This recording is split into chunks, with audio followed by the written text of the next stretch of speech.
ஒரு 2-3 நாளைக்கு முன்னாடி ஒரு தமிழ்நாட்டின் ஒரு முக்கியமாக பத்திரிகையாக இருந்த ஒரு பத்திரிகை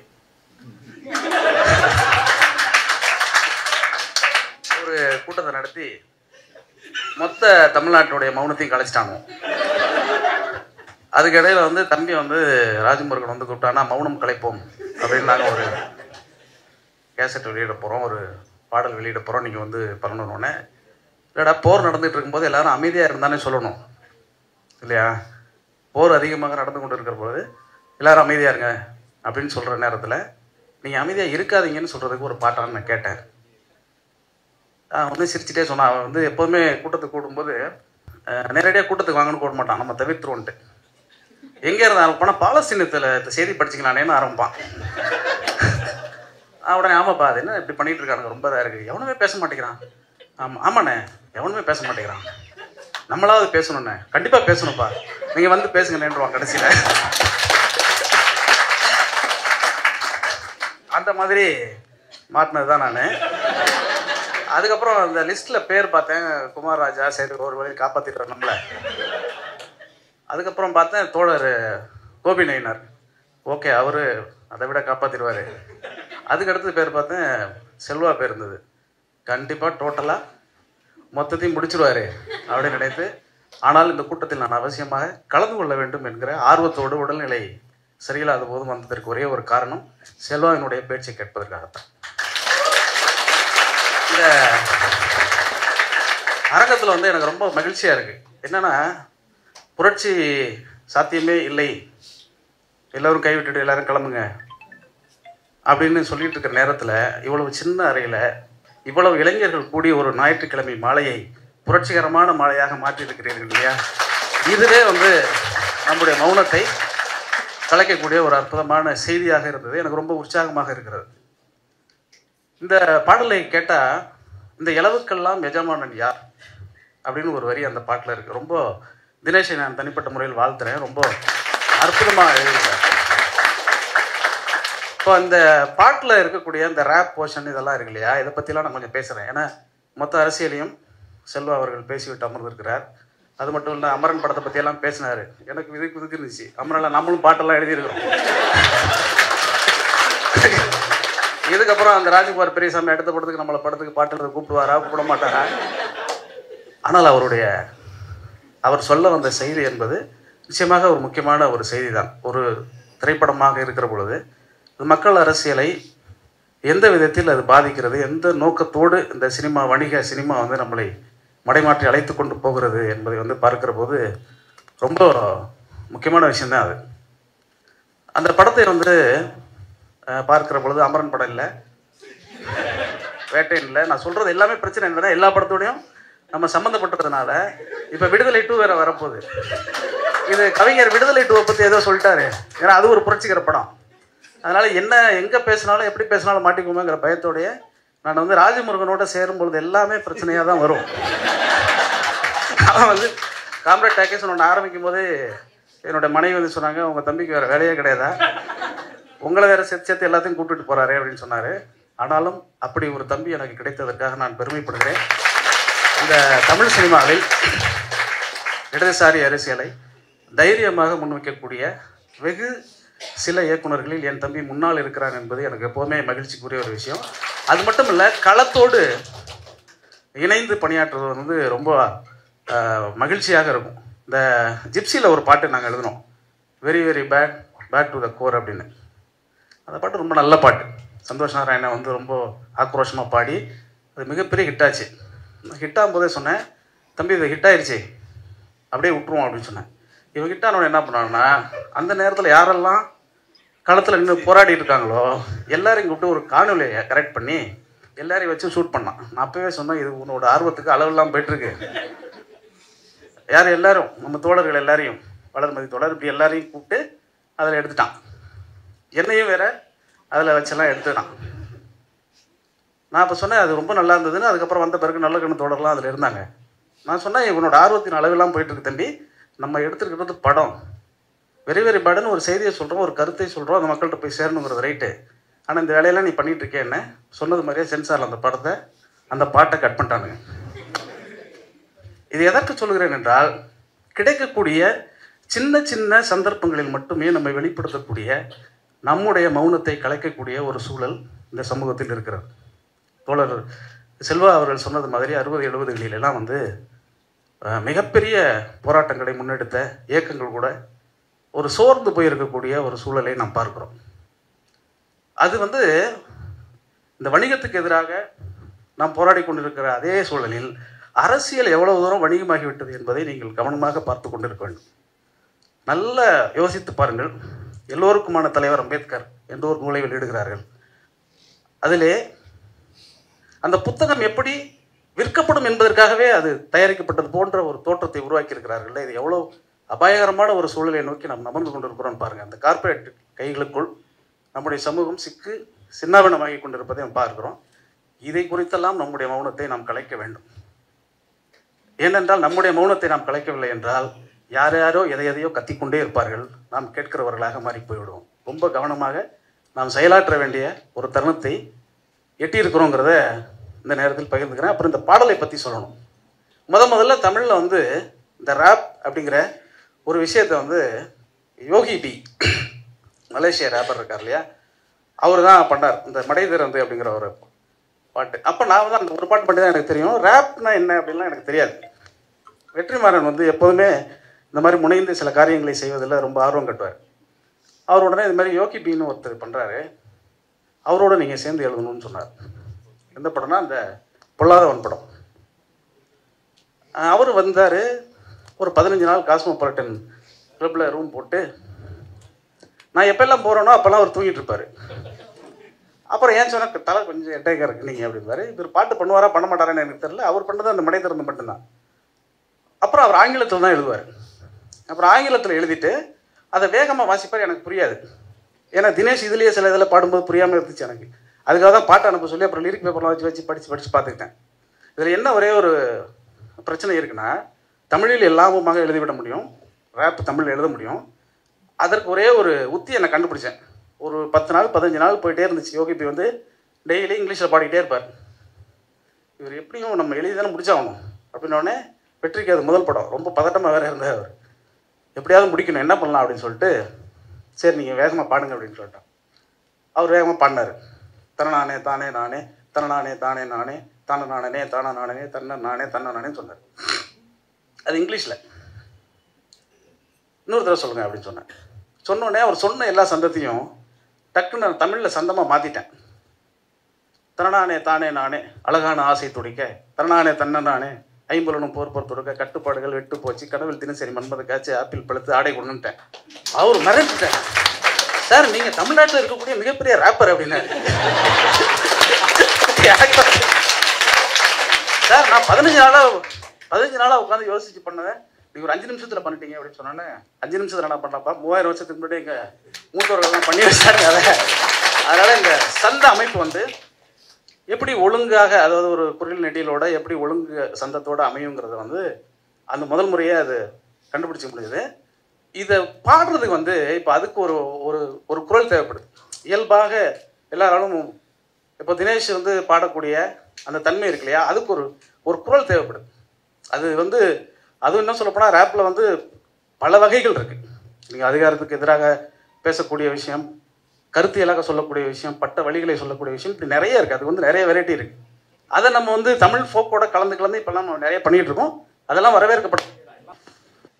இப்போ இது இளவுக்கெல்லாம் எஜமானன் யார் அப்படின்னு ஒரு வரி அவர் போடுறாரு அப்படின்னா, அதுக்கு எய்பாக தமிழில் வந்து எழுதணும். சமீபத்தில் வந்து இலங்கையில் இருந்து ஒரு தம்பி ஒருத்தன், வாகீசன் ராசையான்னு சொல்லிட்டு ஒருத்தன், அவன் திடீர்னு வந்து ஒரு ரேப்பை ஒன்று பாடி அது வந்து வைரல் ஆகிடுச்சு. நீங்கள் எல்லோரும் பார்த்துருப்பீங்க இல்லையா. அது மிகப்பெரிய இதாகிடுச்சு. நான் எதாச்சியாக வந்து காரில் வந்துட்டு இருக்கும்போது என் பொண்ணு தான் அதை காமிச்சு, எப்போ அதை பார்த்தீங்களா, இதெல்லாம் இவ்வளோ சிறப்பாக இருக்குது, நீங்களும் எழுதுறீங்களே பாட்டுங்கிற மாதிரி காட்டுச்சு. அது ரொம்ப ட்ரெண்டாக அவங்க இருப்பாங்க இல்லையா எப்போதும். அது கேட்டால் எனக்கு ரொம்ப பிடிச்சது. நான் அதை பற்றின ஒரு சின்ன குறிப்பு எழுதினேன் முகநூலில். அது வந்து அந்த பையனுக்கும் தெரிஞ்சு, ஆனால் நான் உங்கள் தெருவுக்கு ஒரு 3 தெருவு தள்ளி தானே இருக்கிறேன், நான் இலங்கையிலேருந்து இங்கே வந்திருக்கிறேன், உங்களை சந்திக்க வரேன்னு சொல்லிட்டு வந்தான். வந்தும்போது அவன்கிட்ட வந்து நான் சொன்னேன், இந்த சந்தங்கள் வந்து எப்படிப்பா பிரித்து நீ பாடுற அப்படின்னு கேட்டேன். உனக்கு இயல்பாகவே நல்ல சந்தம், தெளிந்த சொற்களோட நீ எழுதுறியே, நீ எப்படி பயிற்சி எடுத்துக்கிட்டேன்னு கேட்டேன். நான் பயிற்சியெல்லாம் எடுத்துக்கலான்னா, நான் இலங்கையில் வந்து எங்கள் வீடு வந்து நல்ல நல்லூர் கந்தசாமி கோயில் பக்கத்தில் எங்கள் வீடு. டெய்லி காலையில் அருணகிரிநாதருடைய பாட்டு போடுவாங்க. அத்தை திருமுத்து திருநகைன்னு திருப்புகழ் பாட்டெலாம் கேட்டுகிட்டே இருப்பேன். இது நல்லா இருக்கு இந்த சந்தம். இதுலேயே நம்ம ஒரு லவ் பாட்டு மாதிரி ஒரு பெண்ணை வர்ணிச்சு எழுதுனா என்னன்னு எனக்கு தோணுச்சு. அப்படி எழுதி அந்த தானே ரேப்னு நான் நினச்சிக்கிட்டேன் அப்படின்னு சொன்னால், எத்தனை வருஷத்துக்கு முன்னாடியே ஏற்கனவே அருணகிரிநாதரே மிகச்சிறந்த தமிழில் ரேப் எழுதியிருக்கிறாரு அப்படிங்கிற ஒரு செய்தி அவன் போகிற போக்கள் சொன்னான். ஆனால் அந்த சந்தத்துக்குள்ளே நீங்கள் வார்த்தையை இட்டு நிரப்புவது வந்து ரொம்ப கஷ்டம். ஒரு கருத்தியலாக இப்போ வந்து தினேஷ் எழுதியிருக்கக்கூடிய இந்த வரிகளில் வந்து நிறைய எனக்கு ஒரு பிடிச்ச வரிகள் வந்து ரொம்ப அற்புதமாக அவர் வந்து பண்ணியிருந்தார். நீங்கள் எல்லாரும் நல்லா பண்ணியிருக்கான்னு சொல்லும் போதெல்லாம் கைத்தட்டி உற்சாகம் பண்ணாதான் அடுத்த முறை இந்த பாட்டை அவர் பண்ணுவார். எதுக்கு நல்லா எழுதியிருக்காரு அப்படின்னு சொல்கிறேன்னா, இப்போ அவரே மெட்டமைச்சு அவரே எழுதி அவரே பாடுறது அப்படிங்கிற ஒரு முறை இருக்கு இல்லையா. அப்போ எனக்கு வந்து பாட வராது, யாராவது மெட்டு போட்டால் எழுதிடுவேன் நான், ஆனால் பாடுவ முடியாது. ஆனால் ஒரு ரேப் கலைஞனுக்கு அந்த குரல் வளம் இருக்கணும், உடல் பலம் இருக்கணும், எழுத்தாற்றல் இருக்கணும், அரசியல் அறிவு இருக்கணும், தத்துவ பின்புலம் இருக்கணும். இவ்வளவும் தேவைப்படுகிறது. இவ்வளவும் தேவைப்படக்கூடிய ஒருவராக தினேஷ் தன்னை மாற்றிக்கொண்டார் என்று நான் சொல்கிற போதே, அதனால் தொடர்ச்சியாக வந்து அவர் திரைப்படங்களும் எழுதணும்னு நான் கேட்டுக்கிறேன். திரைப்படங்களும் இந்த மாதிரி பாட்டா நீங்கள் எழுதணும். அங்கே போனால் வேற எழுதக்கூடாது. ஏன்னா டக்குனு விஜய் முகத்தில் அம்பேத்கரை பார்க்குறேன்னு சொல்லிட்டீங்கன்னு வச்சுக்கோங்க, அது மட்டும் காமெடி ஆகிடும். அதனால் காம்ரேட் டாக்கீஸ்லேருந்து தயாராகிற தம்பிகள் அண்ணன் ராஜமுருகனுடைய வழிகாட்டுதலின் பேரில் நல்ல ஒரு அரசியலை கார்ல் மார்க்ஸை முன்னிறுத்தக்கூடியவர்களாக இருக்கணும்னு கேட்டுக்கிறேன். அது மாதிரி எழுதணும். அப்புறமா அந்த ரெண்டாவது பாட்டு என்ன ஆயிடுச்சுன்னா, அந்த பாட்டு வந்து ரொம்ப பிரமாதம் ஆயிடுச்சு. ஏன்னா அந்த எங்கேயும் எப்போதும் பாட்டு வந்து மிகப்பெரிய வெற்றி அடைஞ்சிச்சு. அதில் வந்து அந்த அழகான ஆசைத்துடைய அது வந்து இந்த சந்தத்தை வச்சு நான் எழுதிட்டேன். அது வெற்றி அடைஞ்சிருச்சு. உடனே வெற்றி என்ன பண்ணுறாருன்னா, அடுத்த படம் வந்து ஆடுகளம் பண்ணும்பொழுது ஒரு முழு பாடல் நம்ம வந்து ரேப்லேயே செய்வோம் அப்படின்னு சொல்லி தஞ்சாவூர்லேருந்து ஷிஃப்ட் பண்ணி மதுரைக்கு கொண்டு போயிட்டார் என்ன. அங்கே ஒரு 15 நாள். ஆனால் அந்த 15 நாட்களில் நாங்கள் வந்து நானும் யோகிபியும் என்ன ஒரே ஒரு விஷயத்தை அவரும் கற்றுக்கிட்டார், நானும் கற்றுக்கிட்டேன்னா, தமிழில் இருக்கக்கூடிய சந்த ஒழுங்கு இருக்கு இல்லையா, அது ரொம்ப ஆச்சரியமாக இருந்தது. நீங்கள் வந்து உலகத்தில் வேற எந்த இசைக்கும் வேற எந்த இசைக்கு வார்த்தையை இட்டு நிரப்பதை விடவும் தமிழில் இட்டு நிரப்புவது வந்து அவ்வளவு சுலபமானதுங்கிறத வந்து அந்த 15 நாளில் யோகிபியும் ஒத்துக்கொண்டார், நானும் கற்றுக்கொண்டேன். ஏன்னா அவர் வந்து தானா நானா வாழ்க்கை ஒரு போர்க்களம் அப்படின்னு சொல்லிடுவோம். சொல்லி முடிச்சுட்டு 2வது வரி இருக்குன்னா 3வது வரிக்கு வெற்றிமாறன் வந்த பிறகு இல்லை அது ரைட்டு, போர்க்களம்ங்கிறது ஆக்சுவலி நம்ம என்ன நம்ம சொல்ல போகிறோம்னா அப்படின்ட்டு வந்து அந்த 4-5 வரியை மாற்றிடுவார். திருப்பி வாழ்க்கை ஒரு போர்க்களம் நான் சொல்லிட்டேன், பாட்டே ஒரு போர்க்களம்ட்டு கிளம்பிட்டேன் நான். ஆனால் அந்த பாட்டு வந்து திரையில் வருகிற பொழுது இளைஞர்களால் வந்து ரொம்ப கொண்டாடப்பட்டு அது வந்து ரொம்ப மிகப்பெரிய வெற்றியாக அது அமைந்தது. அது காரணம் என்னென்னா, கான்டெம்பரரியாக இருக்கக்கூடிய கலை வடிவங்களை எல்லாம் சினிமாவுக்குள்ளே கொண்டு வரது மட்டும் இல்லை, மக்கள் மத்தியில் பிரபலம் அடைய வைக்கிறதுங்கிறது வந்து ஒரு கலைஞனால் மட்டுமே தான் முடியும். அது வந்து வெற்றிமாறன் மாதிரியான, ரஞ்சித் மாதிரியான, ராஜமுருகன் மாதிரியான நபர்களால் தான் அது வந்து சாத்தியம். ஏன்னா அவங்களுக்கு தத்துவ பின்புலம் இருக்கணும், அரசியல் அறிவுங்கிறத விட அரசியல் ஞானம் இருக்கணும். அறிவுன்னா படித்த எல்லாருக்கும் அறிவு வந்துடும். அது வந்து ரொம்ப முக்கியமான விஷயம். ஏன்னா இந்த இப்போ விடுதலை 2ல் வந்து பொறுத்தது போதும் பொங்கியலுங்கிற ஒரு பாட்டை வந்து யோகபி பாடியிருக்கிறார். அந்த பாட்டை அவர் பாட வரும்போது முழு பாட்டு பாடுறாரு. அவர் இது வரைக்கும் முழு பாட்டு அப்படி பாடினதே இல்லை, அவர் ரேப் தான் பண்ணியிருக்காரு. அப்போ பாடும்பொழுது இந்த உச்ச ஸ்தாயில இருக்கக்கூடிய தன்மைகள் இருக்கு இல்லையா, மேலே போகும்போது சில வார்த்தைகள் வந்து உடஞ்சிரும். ஆணுக்கு ஒரு மாதிரி பெண்ணுக்கு ஒரு மாதிரி குரல் அமைப்பு இருக்கும். எல்லாரும் எல்லா பாட்டையும் பாடிட முடியாது. ஆண் பெண் சமம்னாலும் பாடகர்களை பொறுத்த வரைக்கும் ஆண் பெண் சமமாகவே தெரியாது. ஏன்னா சில ரேஞ்ச் வந்து பெண்கள் போயிடுவாங்க, ஆண்கள் போக முடியாது. எப்படியும் அப்படி தான் வச்சுக்கோங்களேன், பெண்கள் போகிற ரேஞ்சுக்கு ஆண்கள் போக முடியாது. ஆனால் குரல் வந்து பெண்களுக்கு ஒரு மாதிரி அமைப்பாங்க, இசை அமைக்கும்போது ஆண்களுக்கு ஒரு மாதிரி இருக்கும். அதனால் இந்த ரெண்டும் வந்து பொருத்தமாக ஆண் பாடக்கூடிய வரிகளை பெண்கள் சில இடங்களில் தொட்டுற முடியும், பெண் பாடக்கூடிய இடத்த ஆண்கள் நிறைய இடத்துல தொடவே முடியாது. ஆனால் யோகிபி மாதிரியான பாடல்கள்கிட்ட வந்து பார்த்தீங்கன்னாக்க அந்த மேல் ஸ்தாயில் போகும்போது கூட குரல் உடையாது. அது வந்து இப்போ தப்பை அழித்திடும் தத்துவம் வெல்லட்டும் அப்படின்னு அவர் அதில் ஒரு வரி பாடுறார். கொள்ளையடித்திட வந்தவனே சட்டம் சமைக்கின்றான், தொல்லை கொடுத்திட எத்தனையோ திட்டம் வகுக்கின்றான், நித்தம் உழைப்பவன் செத்து பிழைக்கின்றான். இது வந்து பார்த்தீங்கன்னா இடைவெளியே இருக்காது இந்த வார்த்தையில். இந்த வார்த்தை வந்து வேகமாக சொல்லும் பொழுது, இப்போ தினேஷ் வந்து இந்த இதில் வந்து நிறைய இடத்துல வந்து வேகமாக உச்சரிக்கிறார். அப்போ உச்சரிக்கும் பொழுது அது என்ன சொல்ல வராருங்கிறது நமக்கு புரியணும் இல்லையா. அதுக்காக நீங்கள் என்ன பண்ணணும்னா இன்னும் கொஞ்சம் நிறுத்தி சொல்லணும்னு என்னுடைய விருப்பம். ஏன்னா நீங்கள் சொல்லக்கூடியது வேகமாக சொல்லணும், மாடனாக சொல்லணுங்கிறது வேற, அது சரியாக போய் சேர்ற மாதிரி சொல்லணும் அப்படிங்கிற ஒரே ஒரு விஷயம் வந்து இந்த ரேப்பை பொறுத்த வரைக்கும் இருக்குது. அதை அடுத்தடுத்த பாடல்களையும் நம்ம அதை செய்ய முடியும்னு நான் நம்புகிறேன். இது பொதுவாகவே என்னென்னா இந்த மாதிரி மக்கள் சார்ந்து இயங்கக்கூடிய இந்த விஷயங்களுக்கு எல்லாமே வந்து தோழர் செல்வா சொன்னது மாதிரி தான். ஒரு 60, 70கள் இன்னும் 80கள் எல்லாம் பார்த்தீங்கன்னா இந்த நாட்டுப்புற பாடல் நான் எனக்கு வந்து இன்னும் மறக்க முடியாத அனுபவமாக இருப்பது வந்து தஞ்சாவூரில் வந்து ஒரு பெரிய கூட்டம். வெண்மணி சம்பவம் முடிந்ததற்கு பிறகு கொஞ்சம் காலம் கழித்து ஆண்டுதோறும் அதற்கு விழா எடுப்பாங்க. அந்த மாதிரி விழா எடுக்கக்கூடிய ஒரு கூட்டத்தில் வந்து K.A. குணசேகரன் அவர்கள் வந்து ஒரு பாட்டு, மனுஷங்கடா நாங்கள் மனுஷங்கடா உன்னை போல அவனை போல 8 சாணம் மனுஷங்கடான்னு ஒரு பாட்டு. ஒரு லட்சக்கணக்கான பேர் கூடியிருக்காங்க. அந்த லட்சக்கணக்கான பேர் கூடியிருக்கிற அந்த கூட்டத்தில் அவர் பாடும்போது அவர் குரல் வந்து ரொம்ப யோகிப்பி மாதிரி கணீரெண்டெல்லாம் இருக்காது. ஆனால் அவர் பாடிக்கிட்டே வரும்பொழுது மொத்த கூட்டமும் உறைந்து போய் ஒரு இடத்துல அவர் பாடுவார், மனுஷங்கடா நாங்கள் மனுஷங்கடா உன்னை போல அவனை போல 8 சாணம் உள்ள மனுஷங்கடா அப்படின்னு சொல்லிட்டு நாங்கள் எரியும் போது எவமசரை புடுங்க புனிங்கன்னு ஒரு வரி இருக்கும். அதில் நாங்கள் எரியும் போது எவமசரை புடுங்க புனிங்கன்னு இருக்கும். அந்த 1,00,000 பேர் கண்களில் இருந்தும் ஒரு ஆவேசமும் ஒரு கண்ணீரும் ஒரு கோபமும் வெளிப்படும் பாருங்க.